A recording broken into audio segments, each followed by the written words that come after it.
In this video, I'm going to show you how to quickly build a professional live streaming app from scratch using Base44.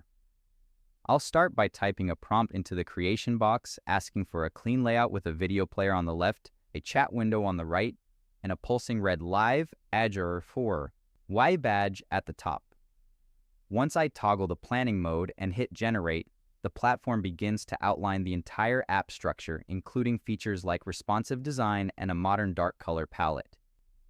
The final result is a sleek, high-performance streaming platform that features a prominent video area and a fully functional live chat sidebar. This interface looks incredibly professional with its dark theme and pulsing status indicator, and the entire layout is automatically optimized to be fully responsive for mobile viewers. I'll take a moment to verify the mobile preview to ensure the elements stack correctly, and then I'm ready to take this live.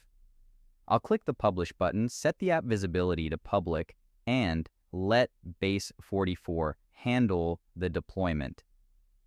After the confetti appears, I can click the generated link to see my new app running in a live browser tab. Everything looks perfect, so I'll test the chat by sending a quick greeting to make sure the real-time messages are working, and just like that, the app is ready for an audience.